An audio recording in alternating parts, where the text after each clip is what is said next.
เรื่องเส้นทางผู้ประกอบการก่อนเข้าสู่รายการก็มีธรรมะมาฝากท่านผู้ฟัง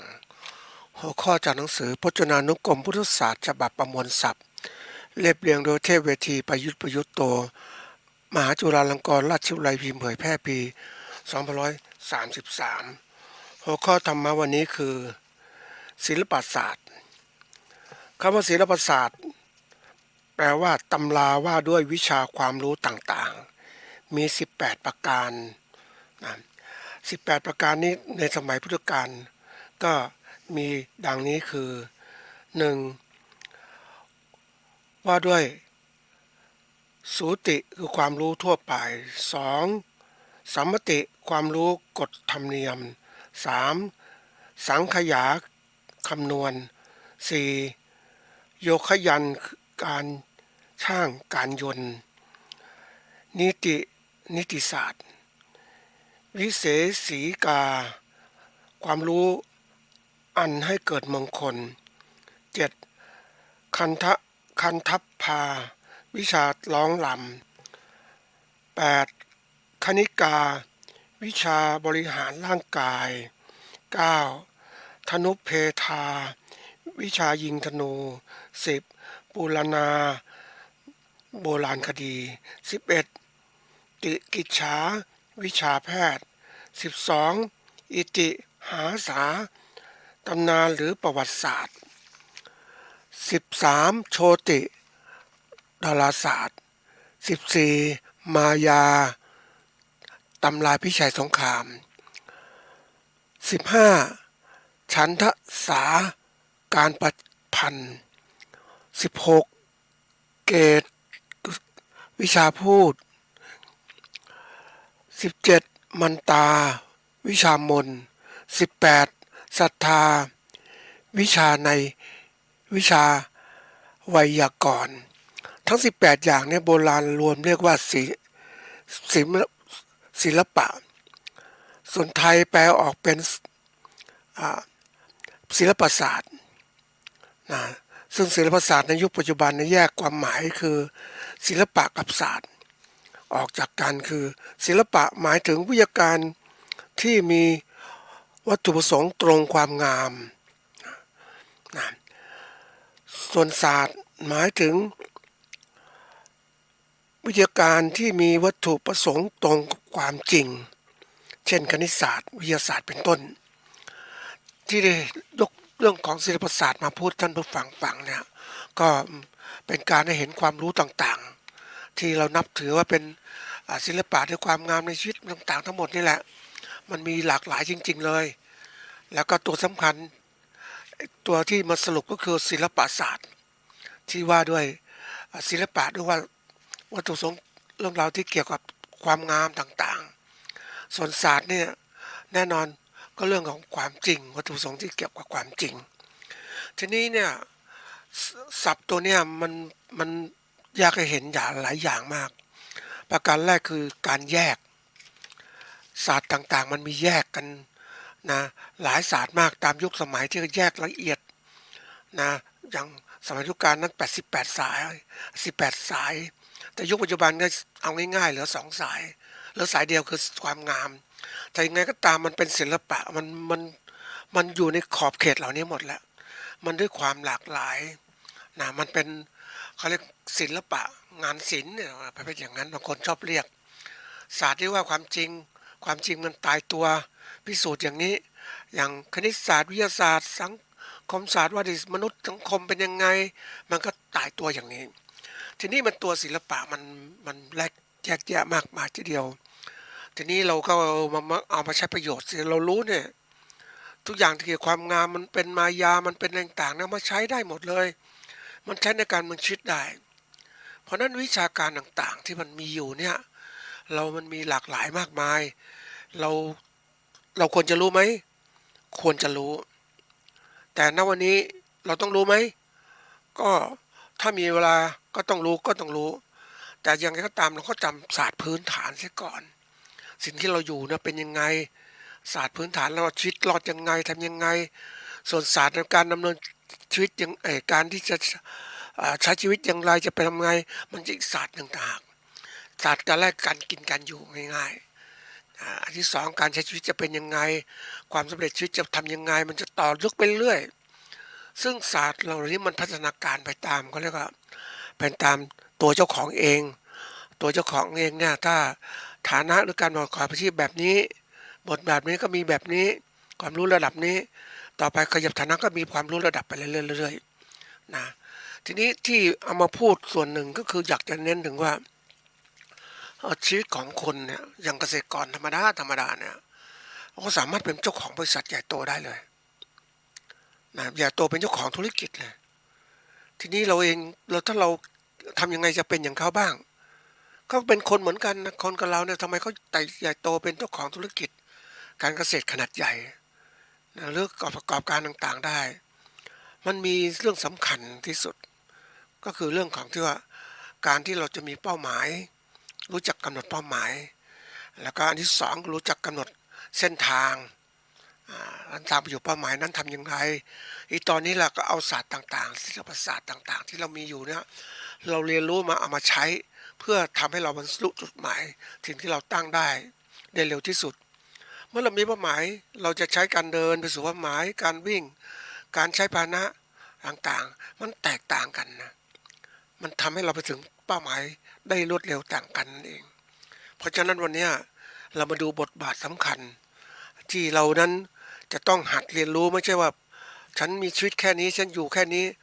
ฉันเป็นเกษตรกรแค่นี้ไม่ได้แล้ววันนี้ไปไม่ได้อยู่ไม่ได้แน่นอนเพราะเห็นบางอย่างที่เกิดขึ้นเป็นสิ่งที่ทำให้ท่านอยู่ไม่ได้ถ้าท่านไม่พัฒนาเนาะปกติก็มีคำที่เคยบอกท่านผู้ฟังไว้ว่าสิ่งแวดล้อมมันเปลี่ยนเราจะอยู่รอดได้ต้องปรับเปลี่ยนตามสิ่งแวดล้อมนะอันนี้คือแน่นอนพอสิ่งแวดล้อมมันแข็งแกร่งกว่าเราต้องปรับเปลี่ยนปรับรูปร่างต่างๆให้อยู่ทีนี้เราเมื่อเรามีความเข้มแข็งแล้วสามารถที่จะเปลี่ยนแปลงสามารถจะต่อต้านสิ่งแวดล้อมได้ก็เปลี่ยนแปลงก็สร้างสิ่งแวดล้อมใหม่เกิดขึ้นนี่คือการพัฒนาการของมนุษย์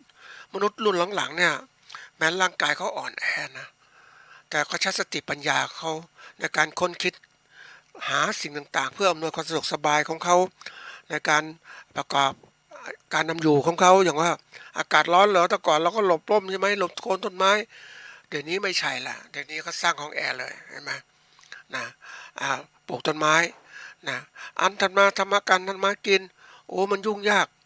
ก่อนต้องใช้แรงงานสัตว์หรืองานคนทำมากินทำเกษตรเดี๋ยวนี้ใช้เครื่องจักรช่วย AI ช่วยเลย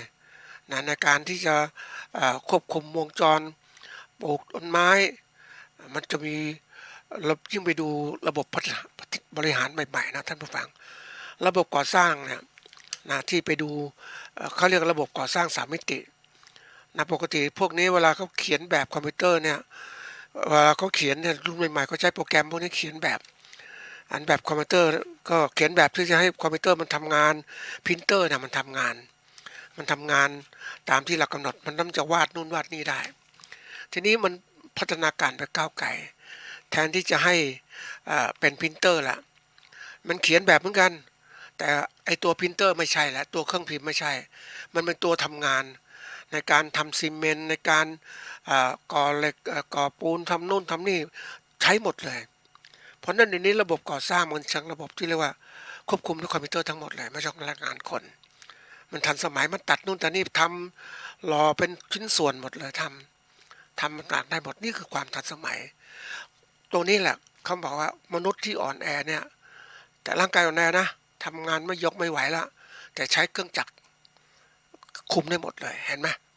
นี่ความสามารถของมนุษย์ซึ่งไม่เขตจำกัดยิ่งโลกมันร้อนอย่างที่เขาบอกว่าทะเลพื้นที่เป็นทะเลทรายอย่างประเทศไทยเนี่ยก็ทำพื้นที่ป่าไม้ให้เป็นทะเลทรายก็มันง่ายดีเอามาปลูกพืชต่างๆแล้วเสร็จแล้วปลูกไม่ได้แล้วก็กลายเป็นปล่อยว่างมันก็ทำความสูญเสียให้เกิดขึ้นคือความร้อนจะเกิดขึ้นบนผิวดินคนก็อยู่แล้วลำบากแต่ประเทศที่พัฒนาอย่างญี่ปุ่นอย่างเนี้ยอย่างอื่นๆเนี่ยเขาก็สร้างอะไรป่าขึ้นมาพื้นที่ไหนว่างก็สร้างป่าขึ้นมาอย่างวันนี้ประเทศจีนเขาก็สร้างป่าขึ้นมาในทะเลทรายอียิปต์นะ ซาอุดิอาระเบียก็สร้างปากขึ้นมาเพราะนั้นเขาฉลาดขึ้นเขาเริ่มพัฒนาทีนี้ในวันนี้มนุษย์เราอยู่ได้เราจงอย่าติดกับความที่ดั้งเดิมของเราติดกับความเป็นดั้งเดิมเกษตรกรต้องทำอย่างนี้อย่างนี้อย่างนี้เราคิดแบบเดิมๆมันก็ไม่มีความแตกต่างเราต้องหาคิดต่างเกิดขึ้นมาเราถึงจะ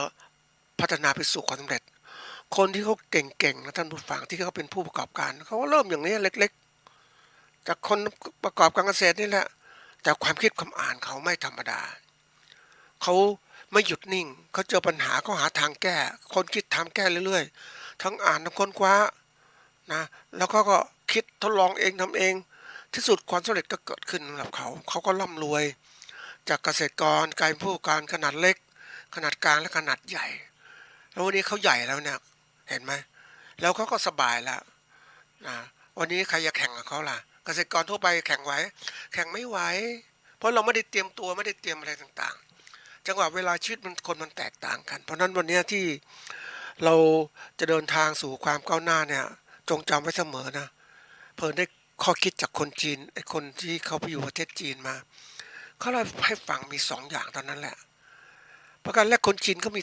การตั้งเป้าหมายมีการทำเป้าหมายนะอันที่2มีความขยันขันแข็งนะอันที่3มีเส้นทางที่พ่อแม่เขาบอกให้ทำไปตามเส้นทางเนี้ยเส้นทางสู่ความสำเร็จนั่นเองมันตัวสำคัญมากเลยทั้ง2อย่าง3อย่างช่วยกันนี่แหละมันถึงจะสำเร็จเพราะนั้นวันนี้เราทำอะไรต้องมีเป้าหมายไม่ใช่ว่าฉันจะเป็นเกษตรกรอยู่อย่างเงี้ยหรือเป็นผู้ประกอบการแต่ว่าไม่พัฒนามันก็ไปไม่ได้วันนี้จะเล่าถึงเรื่องพูดถึงหัวข้อที่สำคัญสำหรับท่านผู้ฟังก็คือว่าเส้นทางสู่ความสำเร็จของผู้ประกอบการวันนี้มาดูผู้ประกอบการนะที่เขาสำเร็จนะเป็นอะไรเป็นเจ้าของธุรกิจใหญ่โตแล้วเนี่ยเขาทำอย่างไรจากเส้นทางเดิมๆก็เนี่ยนะทีนี้เรามาดูความหมายของคำว่าเส้นทางซะก่อนเคยพูดเหมือนกันนะเมื่อหลายครั้งที่ผ่านมาคือเส้นทางชีวิตแนวคิดสำหรับผู้ประกอบการรุ่นใหม่นะนี่พูดมานานแล้วบทหัวข้อนี้ทีนี้นี่พูดแต่วันนี้มาพูดถึงเรื่องเส้นทางของผู้ประกอบการเส้นทางที่ว่าสู่ความสำเร็จของผู้ประกอบการนะอันนี้ก็รวมทั้งหมดแล้วนะทีนี้มาดูความหมายนิดนึงว่าคำว่าเส้นทางเนี่ย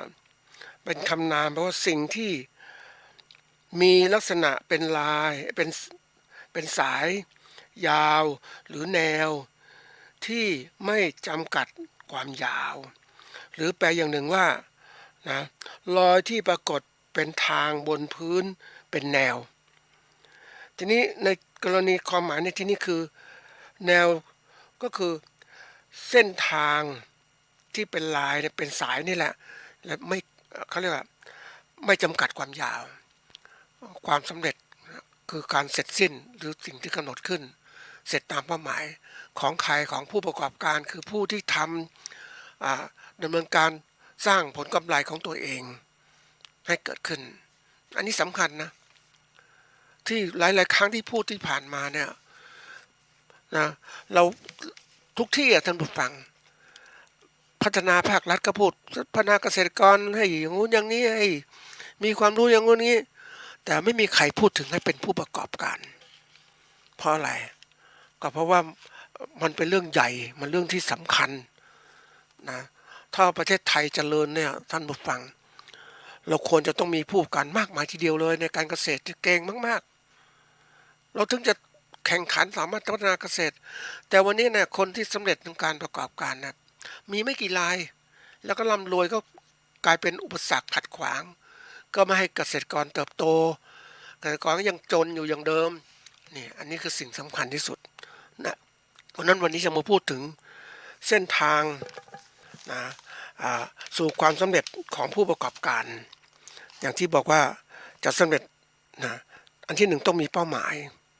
นะเป้าหมายที่ต้องทำว่าเราอยากจะเป็นอะไรถ้าเราอยากเป็นน้อยๆเป็นแค่เกษตรกรเลี้ยงชีพพอเพียงอาชีพพอเพียงต่างๆมันก็แค่นั้นแหละท่านผู้ฟังคือเราไม่ตั้งใหญ่ตั้งใหญ่ว่ามันจะรู้เลยว่ามันจะเตรียมการอะไรบ้างเรามองโลกกว้างท่านผู้ฟังคนตั้งใหญ่เนี่ยมันคน เขาเรียกว่ามองเห็นโลกกว้างคนตั้งเล็กๆมองเห็นโลกแคบเพราะนั้นเวลาจะคุยกับใครเนี่ยสามารถจะรู้ได้ว่าเขามีโลกทัศน์ที่กว้างขวางไหมนักธุรกิจจะมีโลกทัศน์ที่กว้างขวางมากเลยคือโลกทัศน์คือเรียกว่าวิสัยทัศน์ของเขาที่เขามองโลกต่างๆเขาปรารถนามากมายทีเดียวเลยว่าจะไปนู่นไปนี่จะเป็นนู่นไปนี่นี่คือความที่เขามีแต่ถ้าเรามีความพอแล้วแค่นี้อยู่ก็คิดแค่เนี้ยไม่คิดอะไรไม่คิดโลกไม่คิดเปลี่ยนแปลงไม่คิดมองไม่คิดจะเปลี่ยนแปลงด้วยไม่คิดจะมองเห็นว่าสิ่งอื่นที่เปลี่ยนแปลงด้วยมันก็กลายเป็นคนที่ว่าเขาเรียกว่าคนเตรียมรับทุกข์ได้เลยคนฉลาดเนี่ยคนที่เขาเก่งเขาจะมองโลกถึงความเป็นจริงโลกความเป็นจริงคือโลกที่ต้องเป็นไปตามใจรักอนิจจังทุกขังอนัตตามันเปลี่ยนแปลงตลอดเวลายึดมั่นถือมั่นไม่ได้ต้องทำเราอยู่บนโลกการเปลี่ยนแปลงต้องตื่นรู้ล้นมันไม่ใช่โลกคือว่าคนที่เขาประมาทเขาคิดว่าอยู่มุระอยู่บนในทะเลก็เห็นคลื่นสบายไม่ต้องไปเตรียมตัวต่างๆก็คิดอย่างนั้นอ่ะเขาบอกทะเลสงบน่ากลัวนะทะเลจริงๆมันมีคลื่นตลอดเวลามันทำให้เราเตรียมตัวนู่นเตรียมตัวนี้จะได้ไม่ประมาทแต่คนที่มันเพลินอยู่กับความสบายสงบนิ่งเนี่ยเราตกในภายใต้ประมาทเพราะวันหนึ่งความตายจะเข้ามาแล้วความทุกข์จะเข้ามาแล้วจะเตรียมการอย่างไรวันนี้จะมาเล่าให้ท่านผู้ฟังเป็นกรณีศึกษาว่าทำไมผู้ประกอบการที่เขาสำเร็จเนี่ยทำยังไงเขาสำเร็จอย่างชีวิตเพราะนั้นวันนี้เราต้องมีเส้นทางอันนี้ก็มีเป้าหมายและมีเส้นทางเนี่ยอย่างที่เคยกล่าวว่าเส้นทางการทำธุรธุรกิจหรือทำอะไรแล้วแต่เดี๋ยวนี้มันมีเส้นทางมันแบบที่เขามีคือทั่วไปคือเส้นทางสำเร็จรูปแล้วที่เขาทำขึ้นมาโลกยุคใหม่ก็มีการเขียนบันทึกข้อมูลต่างๆของชีวิตคนที่ประสบความสำเร็จหรือบริหารธุรกิจต่างๆก็เป็นตำรับตำราให้คนรุ่นหลังๆได้เรียนรู้เพราะสมัยก่อนไม่มีตำรับตำราเนาะเขาจะมีการถ่ายทอดปากต่อปากแต่เดี๋ยวนี้ไม่ใช่แล้วเขาถ่ายทอดเป็นตำราเป็นเส้นทางเป็นให้คนเรียนรู้ว่าคุณอยากจะรวยคุณต้องดูแนวคิดของคนนี้อยากจะจนก็ดูแนวคิดของคนนี้เขาทำยังไงจนแล้วก็ดูได้เส้นทางจะบอกหมดนะท่านผู้ฟังเราดูคนเนี่ยอย่างเราดูสังเกตเด็กเนี่ยอย่างวันนี้ไปเจอเด็กที่น่าเศร้าใจท่านผู้ฟังอายุ16 17เองเท่านั้นเองสูบบุหรี่ไฟฟ้าทั้งที่ตัวเองไม่มีรายได้ผอมก็ผอมแทนที่จะต้องตั้งใจเรียนใช่ไหมมันก็แน่นอนนะคิดมันก็จมอยู่เงี้ยมันก็สูบของมันอ่ะเดี๋ยวก็สูบละเดี๋ยวก็สูบละเห็นไหมเหมือนตัวนี้ก็สูบอะไรสูบกัญชาเนี่ยมันเพลินอย่างเงี้ยหรือสูบบุหรี่อย่างเงี้ยอันนี้คือเด็กที่วัยเรียนนะท่านผู้ฟังแต่มาเห็นเด็กวัยเรียนอีกคนนะปรากฏว่าเขาตั้งอกตั้งใจอ่านติวหนังสือต่างๆเพราะนั้นเขาเตรียมเข้ามหาวิทยาลัยแล้วเห็นไหมแล้วเข้าสาขาคณะดีๆด้วยเขาต้องสอบอย่างนี้เราเห็นว่าความสำเร็จของชีวิตมันต่างกันเลยไหมเห็นไหมนี่เห็นชัดเจนไอ้คนที่เสพสิ่งเสพติดต่างๆที่สุดก็จะอยู่ในสถานพินิจนั่นมันมีใช้แล้วก็กลายเป็นโจรไปอะไรต่างๆนี่มันเห็นเส้นทางได้เพราะนั้นวันนี้เราดูเส้นทางอ่านตำรับตำราก็รู้แล้วว่าคนประสบความสำเร็จเป็นยังไงเพราะนั้นเขาจะมีเส้นทางคนเรียนรู้วิชาการต่างๆก็เหมือนกันเขาก็สอนให้คนมุ่งหวังที่ให้คนที่มีความฉลาดแล้วก็ทำการทำงานได้แล้วก็นำไปสู่ความสำเร็จของตัวเองในการใช้ชีวิตทีนี้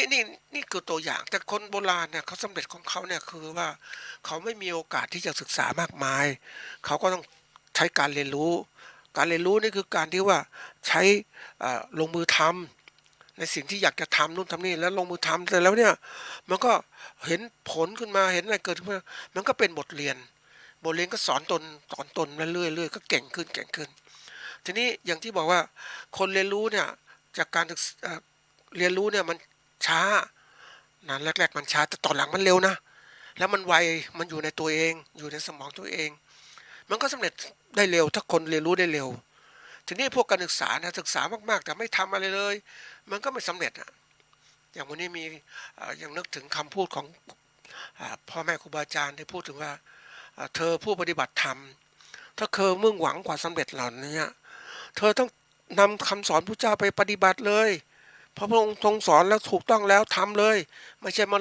ไม่ทำมาศึกษานู่นศึกษานี่ศึกษาอยู่นั่นแหละคำว่าศึกษาคือเจริญเรื่อยๆไม่จบแต่จริงๆถ้าลงมือทำอะไรมันจบใช่ไหมเพราะนั้นการปฏิบัติธรรมทางพุทธศาสนาเนี่ยเขาให้ลงมือทำเองจึงได้ถึงทำถึงทำททหารระอำทำแล้วก็ถึงทำทรม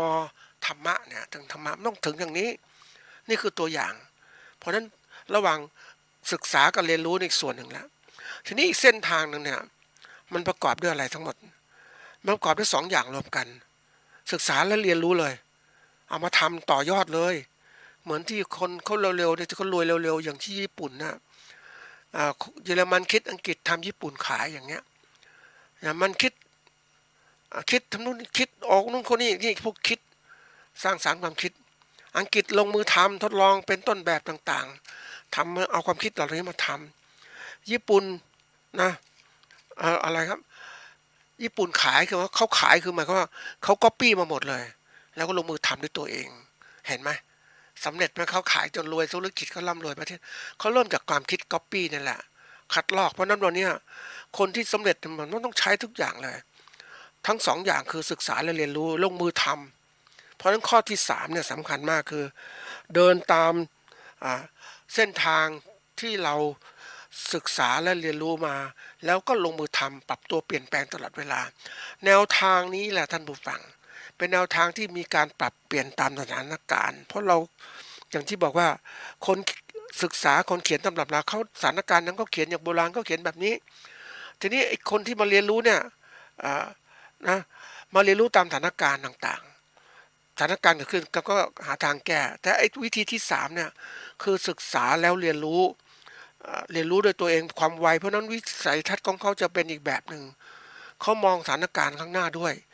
การที่มีสถานการณ์ข้างหน้าคือมันวิชั่นที่มันเกิดขึ้นวิสัยทัศน์นั่นแหละก็ทำให้เขาปรับได้เร็วมากกว่าทั้งมีพื้นฐานศึกษาพื้นฐานเรียนรู้แล้วเขารู้จักมองเหตุการณ์ล่วงหน้าเขาปรับตัวได้เร็วเพราะนั้นพวกนี้จึงรอดได้เพราะนั้นแนวคิดของผู้ประกอบการต้องเป็นอย่างนี้อย่าไปคิดแบบเดิมๆนะวันที่เนี่ยตัวอย่างนะทีนี้มาดูข้อที่ศึกษาที่อยากจะเล่าให้ท่านผู้ฟังเวลาจำกัดหน่อยนะวันก่อนได้มีโอกาสไปศึกษาเขาเรียกว่าอบรมเชิงปฏิบัติการการปลูกสมุนไพรสู่มาตรฐานเชิงพาณิชย์นะเมื่อวันที่8พฤษภาคม2566ที่โรงแรมห้องประชุมโรงแรมเก่านะท่านผู้ฟังนะก็เป็นตัวอย่างที่นี้เข้าไปนะในฐานะที่เขามีกลุ่มเป้าหมายของเขาการรวมมีคนไม่มาก30กว่าคนเองแต่เป็นกลุ่มที่คนที่เขาทำธุรกิจต่างๆเกี่ยวกับการปลูกพืชสมุนไพรนี่แหละนะเขารวมกลุ่มขึ้นมาเพื่อจะทำให้คนเหล่านี้ได้มีความสำเร็จคือทำเชิงพาณิชย์คือเชิงพาณิชย์คือเชิงค้าขายนั่นเองเพราะส่วนใหญ่เราส่งเสริมทำเกษตรกรปลูกพืชปลูกนู่นปลูกนี่ปลูกสมุนไพรต่างๆมันก็ไม่สำเร็จมันปลูกสำเร็จครับท่านผู้ฟังจะค้าขายไม่ได้เมื่อขาดทุนก็เลิกทำก็เลิกทีนี้มีคนคิดแนวคิดอย่างเงี้ยมาปลูกต่อเขาเลยประสบการณ์ต่อยอดให้เขาสำเร็จว่าทำยังไงมันอยู่ยั่งยืนได้อย่างไรก็คือสามารถทำการค้าได้มีกำไรได้นี่คือตัวอย่างเพราะนั้นเวลาที่เขาทำไมคนที่มองต่างๆหรือพัฒนาเกษตรต่างๆเนี่ยมันไม่สำเร็จก็เพราะว่าเขาไม่ได้มองห่วงโซ่ที่ครบสมบูรณ์แบบไม่ได้มองเป็นเขาเรียกว่าเป็นระบบที่ครบวงจรอย่างที่เคยกล่าวไว้ว่าเราจะทำการเกษตรเนี่ยเราต้องคิดอย่างผู้ประกอบการเกษตรคือคิดอย่างนักธุรกิจเพราะฉะนั้นคิดอย่างนักธุรกิจเขาจะมองอันที่1คือมองตลาดคือใครตลาดคือผู้บริโภคที่ตลาดเนี่ยไม่ใช่พ่อค้ากลางนะท่านผู้ฟังแรกๆเราใส่พ่อค้ากลางก็ได้แต่ตลาดที่แท้จริงมันติดอยู่ที่กับผู้บริโภคโดยตรงเลยถ้าเราสัมผัสกับผู้บริโภคโดยตรงได้ค้าขายกับเขาโดยตรงเขามีทัศนคติยังไงเป็นยังไงก็สามารถจะครองตลาดเข้าใจเขาได้ก็ผลิตสินค้าตอบสนองความต้องการของเขาแล้วก็รวยสิมีเงินน่ะกำไรอ่ะใช่ไหมเพราะนั้นน่ะส่วนนี้เขาเรียกว่าห่วงโซ่ของอ่าการตลาดที่มาสร้างมูลค่าเพิ่มขึ้นมาได้เราสามารถทำได้เราต้องคิดทั้งระบบบางคนก็บอกว่าต้องคิดถึงให้ครบวงจรนั่นเองนะเรามากลับมาผลิตข้อที่2คือมองการผลิตเราก็ย้อนกับการผลิตของเราเฮ้ยผลิตแล้วเนี่ยเพื่อตอบสนองลูกค้าของเรานะว่าเป็นยังไงมันคิดครบห่วงโซ่ปุ๊บมันจะเขาเรียกว่าครบวงจรแล้วก็สร้างความยั่งยืนมองตั้งแต่ต้นน้ำกลางน้ำปลายน้ำครบมันก็อะไรรุ่งโรจน์เลยรุ่งเรืองรุ่งโรจน์นะไม่ใช่โดยลานะท่านผู้ฟังรุ่งเรืองรุ่งโรจน์นะแล้วนี่สบายแล้วจัดการทั้งวางแผนธุรกิจแล้วทีนี้เรายุคปัจจุบันนะการ ประกอบการเกษตรอุตสาหกรรมเกษตรต่างๆเนี่ยเขามองครบวงจรคือการตลาดนำนวัตกรรมเสริมเพิ่มการบริหารการผลิตต่างๆตอบสนองต่อความต้องการของเขาเรียกว่าผู้ซื้อเป็นพ่อค้าคนกลางก่อนก็ได้หรือสุดท้ายคือลูกค้าของเราทีนี้มันก็มีการทำเวลาทำงานพวกนี้เขาจะมีต้นแบบนะท่านผู้ฟังจำไว้เสมอการเป็นนักธุรกิจเนี่ยเราจะลงทุนใหญ่ๆทีเดียวยังไม่ได้มันต้องลองก็เรียกเป็นแบบทดลองเล็กๆอะไรต่างๆทดลองก่อนเอามาทดลองเพื่อจะทำยังไงเล็กๆก่อนไม่ใหญ่โตเขาขยับให้มันเพื่อหาความรู้เพิ่มเติมว่ามันจริงไหมอย่างก็บอกว่าต้นไม้เนี่ยต้องใช้ปุ๋ยชนิดนี้นะสูตรนี้นะมันก็จะเจริญเติบโตเราก็ลองสิเอาต้นนี้ใช้เป็นไงเอาปุ๋ยนี่ใส่เป็นยังไงปุ๋ยเดิมใส่เป็นยังไงเติบโตไหมเราก็สามารถเห็นผลความแตกต่างแล้วอันนี้คือความเป็นนักทดลองที่เกิดขึ้นนี่ทดลองเรียกเป็นแบบเล็กๆนะแบบเล็กๆเนี่ยความคิดจริงๆแล้วคนจะทำพวกนี้ได้เขาเรียกก็ต้องมีความคิดสร้างสรรค์สร้างขึ้นมาให้มันแตกต่างคนเราเนี่ยเขาบอกถ้าเรามาจมคนส่วนใหญ่ที่ไม่พัฒนาคือคนที่จมปลักกับความคิดดั้งเดิมแล้วไม่ยอมทำอะไรที่แตกต่างจากเดิมไม่อยากต่างจากเดิมไม่ว่าระบบการปกครองระบบอะไรต่างๆเราเนี่ยเราคิดอย่างนี้เขาบอกให้เป็นอย่างนี้ก็เป็นอย่างนี้ไม่เคยคิดแตกต่างบอกว่าท้องฟ้ามีเท่านี้นะนี่เห็นดาวตัวนี้ก็คิดแค่นี้แต่ถ้าคนที่รุ่นปัจจุบันเขาไม่ใช่เขาคิดแตกต่างเฮ้ยจักรวาลไม่มีที่นี้โลกมันจะแคบแค่นี้โลกมันกว้างเขาเลยส่งยานไปดูข้างนอกไปดูที่เป็นยังไงถ่ายโลกกลับมาถ่ายจักรวาลกลับมาเป็นยังไงมีทางช้างเผือกที่ไหนบ้างเนี่ยเขาคิดหมดแล้วก็เห็นผลจริงๆเห็นไหมการคิดที่แตกต่างสำคัญมากเลยมันทำให้เรานั้นเห็นความแตกต่างแต่เราคิดเดิมตามเหมือนในอย่างที่เคยกล่าวไว้ว่าคิดแบบม้าลำปางถูกเขาครอบตาไว้นะครอบตาไว้ให้มันมองเฉพาะจุดอย่างในประเทศบางประเทศเขาก็มีม้านะม้าขับไปในเมืองนะทำไมม้ามันไม่มองคนอื่นก็ไม่มองตัวอื่นปกติม้ามันต้องเป็นสัตว์ตัวไปก็มองโน้นมองซ้ายมองขวาแต่นี่มันถูกปิดตาไม่ใช่ปิดตาครอบตาไว้ให้มองเฉพาะจุดข้างหน้าเท่านั้นโลกมันก็แคบใช่ไหมนี่มนุษย์เราเนี่ยถ้ามนุษย์ที่ฉลาดเขาอย่าทำอย่างนั้นอย่าปิดหูปิดตามองโลกให้กว้างขึ้นทฤษฎีไหนมาบอกว่าดีอย่างงู้นดีงี้เนี่ยเราก็คิดของเราเองว่าเฮ้ยมันจริงหรือเปล่ามาทดลองดูสิทดลองแล้วจะรู้ความจริงยังไงใช่ไหมที่สุดก็จะรู้ว่าโอ้เราถูกหลอกแล้วเนี่ยนะมันมีหลอกเยอะแยะไปหมดนะท่านผู้ฟังอย่างทฤษฎีมีการพัฒนาการไปเรื่อยๆเรื่อยๆไปหมดมีทฤษฎีเก่าทฤษฎีใหม่มันเกิดขึ้นมาเพราะมันยังไม่จบสิ้นความจริงแต่ทฤษฎีของพระเจ้าหรือแนวคิดของพระเจ้านั้นเป็นความจริงแล้วเป็นอริยสัจแล้วเห็นไหมนะอันนี้สำคัญมากนี่ทีนี้มันถือว่าเราต่อยอดคือมองเห็นเนี่ยเผอิญเรื่องนี้เป็นเรื่องของคนที่เข้าสู่กระบวนการอบรมเนี่ยก็ส่วนใหญ่ก็ไม่ประสบความสำเร็จนะเพราะอะไรก็คือว่าปลูกแล้วขายไม่ได้ต้นทุนสูงกระบวนการเปลี่ยนแปลงมันก็ไม่เก่งคือจากเกษตรกรธรรมดาเนี่ยถ้าไม่พัฒนานะมันก็ไม่ไปไหนไม่ได้มันคนที่เก่งเป็นผู้การต้องเก่งตลอดเลยท่านฟังมันไม่หยุดนิ่งนะมันรู้จักสร้างสรรค์ความคิดหยุดแค่นี้ไม่ได้เหมือนแนวคิดเพลินได้เห็นคนหนึ่งที่เป็นผู้ประกอบการเขาอยากได้ตาโน้นตารับรองโน้นได้มาตรฐานเกษตรอินทรีย์ได้มาตรฐาน GAP ได้มาตรฐาน HACCP ได้มาตรฐานเขาอยากได้หมดเลยทีนี้อยากได้เขาก็ต้องทำใช่ไหมแล้วอยากได้อะไรเพราะจะค้าขายสินค้าไปสู่ข้างนอกเนี่ยมันต้องมีอยสมุนไพรต้องมีอยเขาก็เตรียมการทดลองเขาขอตามเกณฑ์หมดเลยเขาต้องได้อย่างเนี้ยมาตรฐานโลกเป็นยังไง USD USDA ออร์แกนิกเป็นยังไงเนี่ยเขาทำหมดเขามองโลกกว้างเนี่ยเขาไม่อยู่ในประเทศไทยด้วยนะเพราะว่าโอกาสหน้าเขาจะทำยังไงแต่เขาทำพัฒนาธุรกิจของเขาเป็นอย่างนี้ทีนี้มันสู่เรื่องของการที่ว่าการทำมาตรฐานต่างๆเนี่ยส่วนแรกมันจะเริ่มต้นจากตัวตนของเกษตรกรเองที่มุ่งหวังว่าจะทำการค้าสินค้าเกษตรเหล่านี้จะต้องมีมาตรฐาน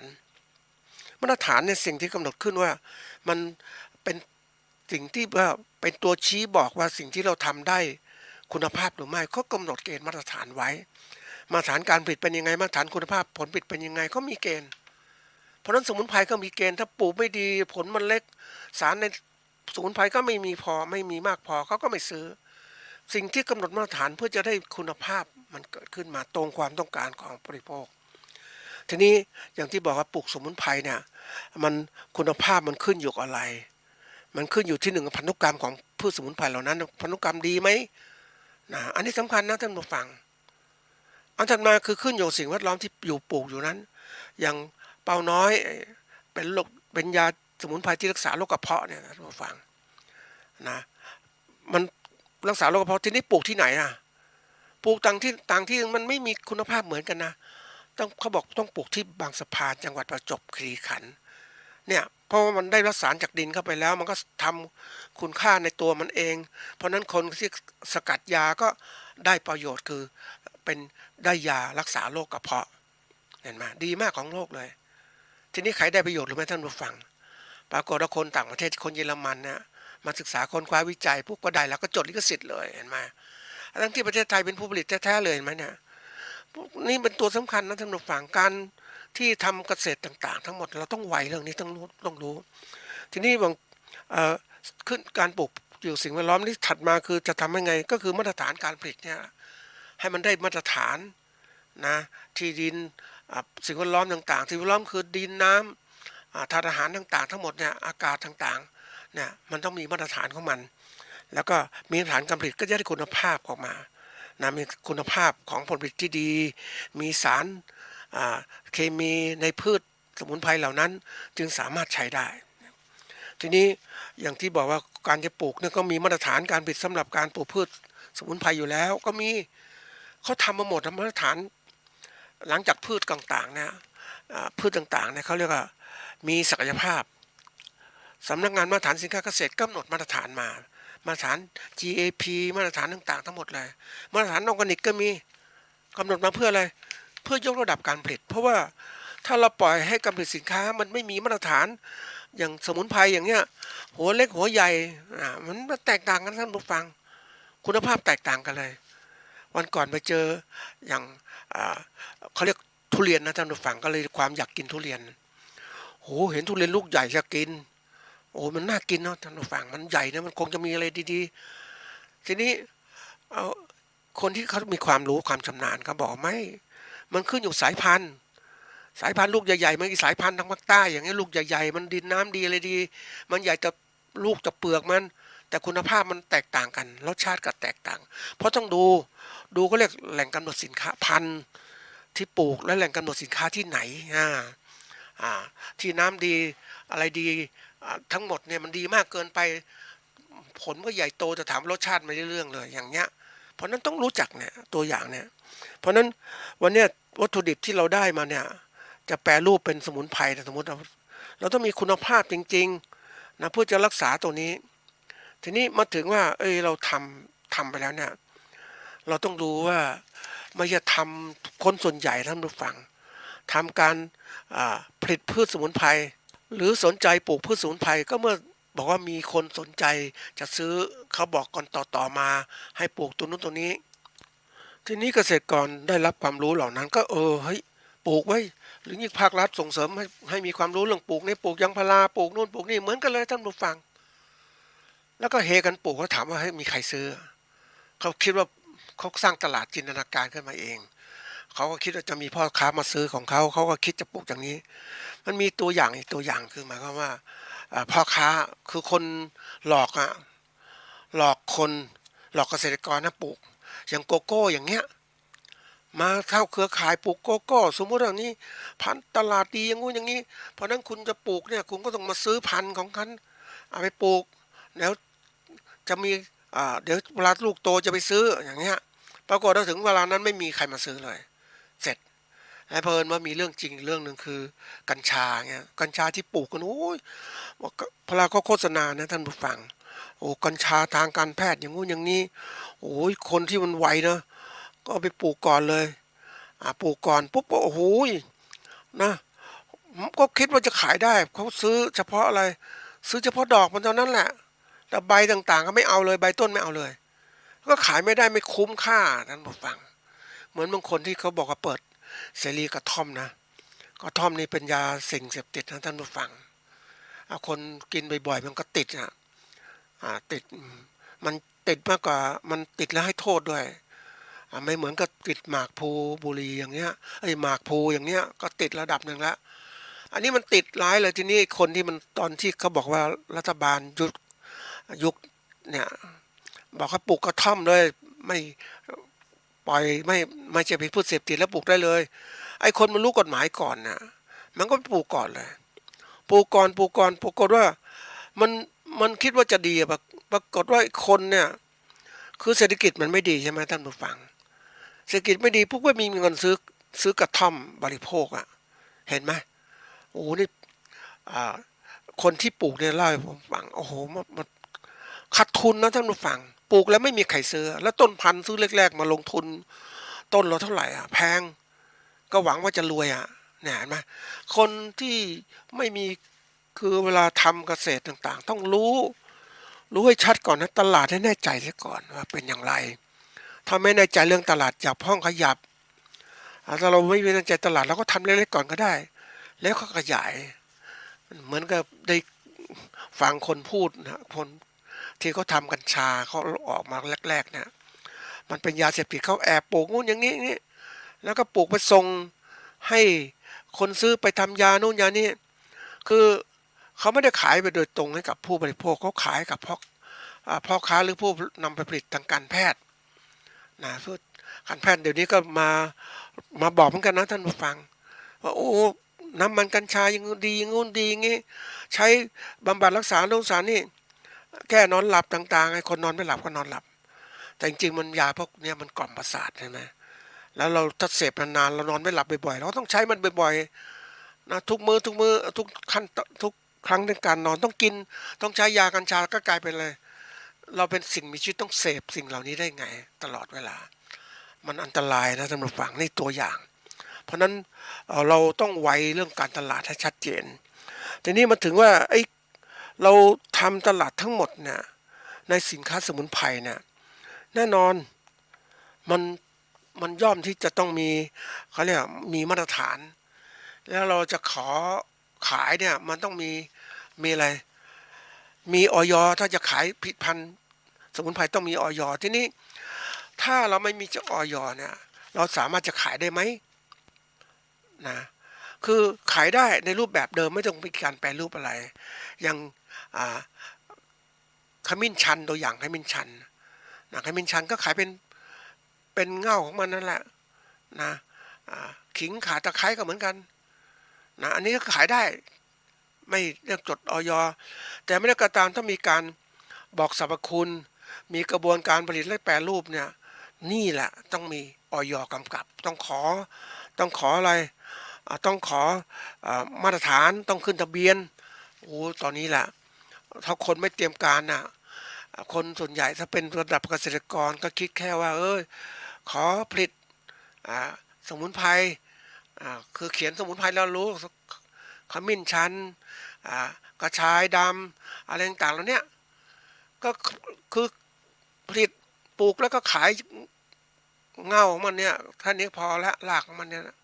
แล้วถามว่าเฮ้ยขายท่านี้ได้เงินกำไรอย่างได้ถ้าทำบริหารที่ดีมันได้แต่มันได้ไม่คุ้มมันได้ไม่ครบมันไม่ครบกระบวนการคือได้ในฐานะเป็นเกษตรกรได้กำไรระดับหนึ่งแล้วเป็นผู้ประกอบการคันเล็กก็ได้กำไรระดับหนึ่งแต่ทีนี้คนที่เก่งๆมันทำหมดเลยนะท่านผู้ฟังจะเป็นตัวเองเกษตรกรต่างๆปลูกเองทำเองแล้วก็ต้องการสร้างตลาดด้วยขายสมุนไพรขมิ้นชันเป็นผงเป็นอะไรต่างๆเป็นเง่า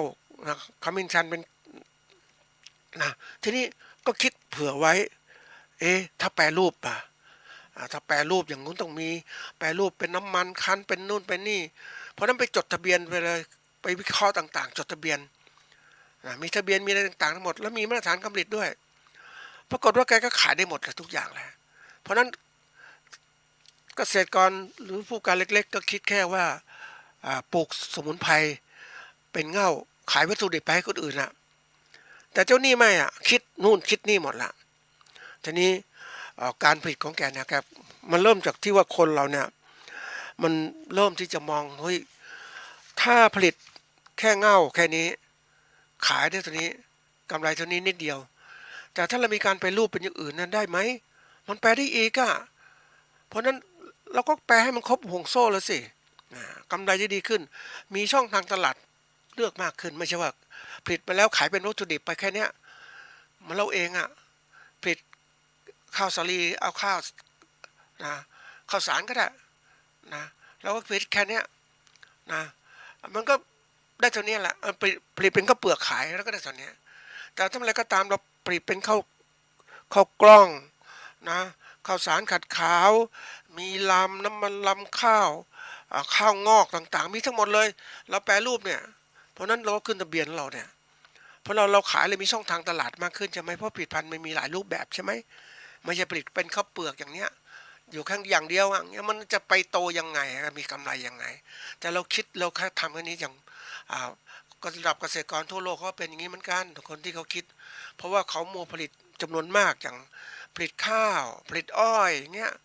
ก็ได้แค่นี้ก็เพราะว่าเขาทำจำนวนมากเขาไม่มีเวลามาแปรรูปทีนี้ไอ้คนที่เป็นผู้ประกอบการในที่นี้เขาเก่งนะเขาเตรียมการตลาดไปหมดเลยเตรียมแปรรูปมีมาตรฐานการผลิตทุกอย่างหมดเลยแล้วเขาก็ระดับเขามองทั่วโลกนะมาใช่ท่านผู้ฟังคือบทเรียนต่างๆที่เขาได้รับมามันสอนเขา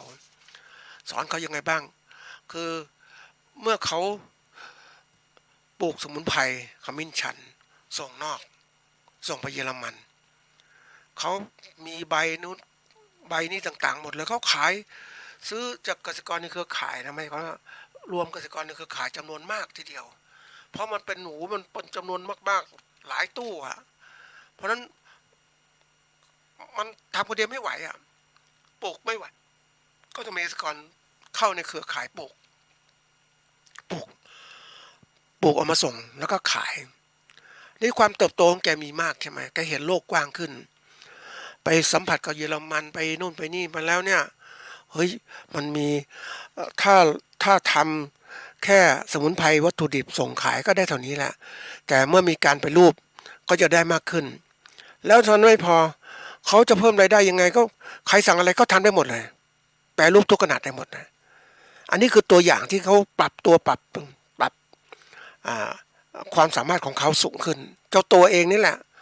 นะเห็นโลกกว้างขึ้นก็เริ่มปรับเพราะฉะนั้นวันนี้ตัวเองก็จะกลายเป็นอะไรรับจ้าง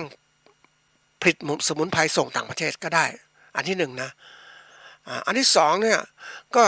สามารถที่จะขายผลิตภัณฑ์แปรรูปสมุนไพรทุกประเภทได้หมดเลยนะแปรรูปได้อีกต่างหากส่งต่างประเทศที่เขาซื้อเป็นวัตถุดิบในการที่จะไปทำเครื่องสำอางไปทำนู่นทำนี่แล้วแต่เขาทีนี้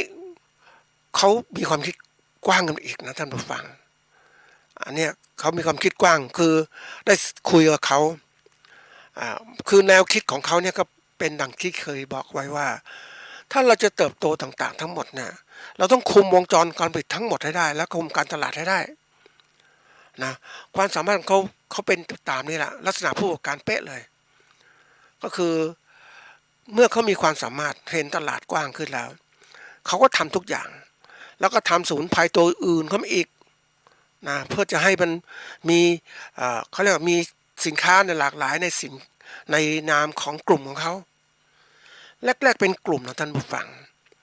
ทีนี้มันมีคนที่ว่าจะทำเป็นกลุ่มเนี่ยมันก็มีแต่กลุ่มที่จะคุยกันระดับที่จะสูงขึ้นเป็นผู้ประกอบการโลหน้าต่างๆเนี่ยก็มีไม่กี่คนหรอกใช่ไหมอย่างในสุดก็ตัวเขาเองตัวที่บุคคลที่ผมได้คุยกับเขาเนี่ยก็เลยรู้โอ้มันความคิดอย่างเงี้ย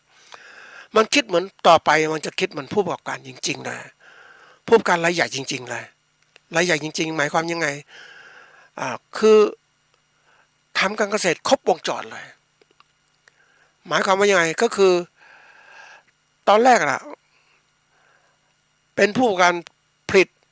รวมตัวผลิตสินค้าเกษตรสู่บริษัทต่างประเทศนะให้บริษัทต่างประเทศไปแปรรูปไปทำแล้วแต่ขายให้กับผู้บริโภคแต่วันนี้แกก็เริ่มเห็นแล้วเพราะฉะนั้นเรื่องอะไรไปคือเมื่อมีสินค้าสมุนไพรส่งต่างประเทศส่งพ่อค้าต่างประเทศก็ส่งไป แต่ขณะเดียวกันก็เริ่มมีการแปรรูปของตัวเองแปรรูปตัวเองในการที่จะเริ่มขายแล้วเปิดเผยชื่อตัวเองขายสินค้าใครอยากสั่งสมุนไพรแปรรูปมาที่เขาได้นะในระดับออนไลน์ออนไซต์ได้หมดเลยเริ่มแล้วมันเริ่มอย่างนี้ปุ๊บอะไรเกิดขึ้นเพราะนั้นสิ่งที่เกิดขึ้นคือตัวของผู้ประกอบการคนนี้แหละก็จะทำหน้าที่เหมือนพ่อค้าคนกลางพ่อค้าเจ้าของธุรกิจใหญ่ๆที่มันเกิดขึ้นในปัจจุบันนะก็คือว่าทำทุกอย่างมันเริ่มต้นอย่างเนี้ยเหมือนที่เล่าตั้งแต่ต้นรายการว่าเจอเกษตรกรที่เขาเอ่อมีความกระตือรือร้นมีความขยันมีเป้าหมายเขาอยากทำดีเขาทำเกษตรผลิตมาแล้วนะทำก็เริ่มค้าขายให้พ่อค้าเขาขายต่างๆที่สุดขายเองเลยเป็นบริษัทใหญ่โตเลยแล้วผลิตไม่พอสินค้าเกษตรพวกก็รับซื้อสินค้าเนี่ยจากเกษตรกรรายอื่นเอามาขายเองเมื่อขายเองใหญ่โตเกิดขึ้นอะไรเกิดขึ้นรู้ไหมท่านผู้ฟังตัวของผู้การคนนี้ก็เหมือนพ่อค้าใหญ่โตแล้วเนี่ยแล้วใครจะมาทำแข่งนะท่านผู้ฟังสามารถจะผูกขาดได้หมดเลยใช่ไหมเพราะว่าเนื่องจากว่าคนพ่อค้าคนอื่นเนี่ยจะแข่งขันก็ไม่ได้เพราะเติบโตใหญ่แล้วแกใหญ่แล้วเนี่ยความใหญ่ของเขาเนี่ยทำให้การต่อสู้แข่งขันในเรื่องการแย่งการคือการขายเขาดีกว่าคนอื่นมีข้อต่อรองมากกว่าเขากำไรก็มากกว่าเพราะนั้นผู้ประกันคนนี้ก็กลายร่างกลายเป็นพ่อค้าคนกลางเหมือนกันทั้งอื่นนั่นแหละนี่คือความสำเร็จของเขาที่เราบอกทำไมเขาสำเร็จเขาทำลำบากอย่างนี้เขาพัฒนาตลอดเวลาจากเกษตรกรเล็กๆก็กลายเป็นใหญ่ขึ้นเป็นผู้ประกันใหญ่ขึ้นใหญ่ขึ้นเขาก็ไปที่ไหนนะเขาสิ่งแรกของเขาเนี่ยคืออบรมแรกๆก็อบรมที่รัฐบาลมีโครงการต่างๆอบรมนะทันหาความรู้ต่างๆทั้งหมดเลยนะการประกอบการบริหารธุรกิจทำไงเขาเริ่มไปอบรมที่นี้มันมีตัวหนึ่งที่น่าสนใจนะมาฟังเราหลายคนก็คงจะไม่ค่อยสนใจนะคือการเรียนรู้เรื่องบริหารการเงินนะเอาละปกติคนเนี่ยจะมีความรู้เรื่องการผลิตและการตลาดบริหารผลิตและการตลาดทำยังไงแต่นี่บริหารการเงินเนี่ยสำคัญมากเลยคือสามารถใช้เงินนะมันสำคัญยังไงคนที่บริหารการเงินเป็นเนี่ยพวกผู้บริหารใหญ่ๆโตๆเนี่ยเขามีความสามารถการบริหารการเงินของเขาสูงมากบริหารเอาเงินเนี่ยปกติปัจจัยผลิตคือเงินทุนต่างๆมาใช้เขาก็สามารถที่จะบริหารเงินยกตัวอย่างปกติคนไม่มีความรู้เรื่องบริหารเงินเนี่ยสมมุติเอากู้เงินมา100,000ก็เอา100,000ไปออกดอกกับผลจบแค่นี้มันก็ได้กำไรเท่านี้ไปฝากธนาคารเท่านี้ดอกเบี้ยเท่านี้ก็ตายตัวเท่านี้แต่นี่ไม่ใช่เอาบริหารไปซื้อสินไปซื้อต้นไปซื้อปัจจัยการผลิตตัวนู้นตัวนี้มาทำผลิตต่างๆเอามาจ้างแรงงานเพราะนั้นเอาเงินเนี่ยเป็นเงินทุนในการไปรูปสินค้าเกษตรเอามาขายกำไรก็มากขึ้นใช่ไหมเนี่ยบริหารเงินเป็นอย่างนี้เอาเงินใช้ยังไงให้มันถูกทางลงทุนหุ้นไหมลงทุนอย่างนี้ไหมมันเรื่องสำคัญเพราะนั้นเขาก็ลงไปเรียนอีกแล้วผู้ประกันคนนี้นะที่มันเข้าลักษณะของคนที่จะร่ำรวยในอนาคตจากที่เล็กๆเนี่ยเติบโตใหญ่โตอย่างนี้นี่คือสิ่งสำคัญคนที่จะกระตือร้นสำเร็จเนี่ยมันสำเร็จจริงๆนะแล้วเขาก็มองโลกกว้างขึ้นคนที่เขาเรียนรู้โลกเนี่ยมันจะโลกกว้างขึ้นเรื่อยๆเรื่อยๆเพราะนั้นสิ่งที่จำกัดคนทำไมคนถึงไม่พัฒนาต่างๆเพราะโลกเขาแคบตัวเองถูกตัวเองกำจัดตัวเองให้อยู่แคบแต่เราต้องเปิดตาเรียนรู้โลกกว้างเรียนรู้กว้างก็ไปเพราะฉะนั้นคนผู้การคนนี้เหมือนกับคนที่ล่องลอยไปสู่อะไรอวกาศแล้วคือเดินทางไปสู่โลกจักรวาลยุคใหม่เกิดขึ้นเรียนรู้โลกกว้างมากขึ้นก็จะเข้าใจ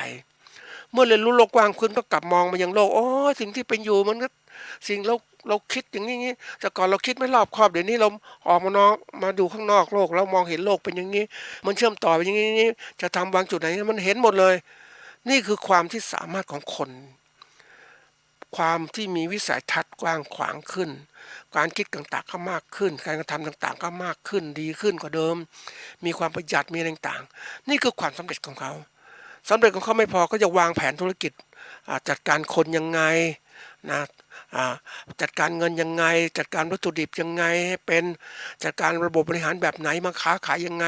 เขาเริ่มทำ TikTok เริ่มทำสื่อต่างๆในการโฆษณาสินค้าก็ทำยังไงเขาทำเองหมดเลยท่านผู้ฟังเขาจ้างคนอื่นหาความรู้ต่างๆมาทำแล้วก็มีที่ปรึกษาด้วยจ้างที่ปรึกษามา นะยุคใหม่ๆบางทีเรามีความคิดคับแคบเราก็จ้างที่ปรึกษามาให้ความรู้กับเราให้คำปรึกษากับเรานะอันนี้สำคัญมากเลยนะมันทำให้เราสำเร็จได้เพราะเรามีความคิดที่ดีขึ้นนั่นเองมีความคิดและการกระทำนะแล้วก็เส้นทางชีวิตของเรา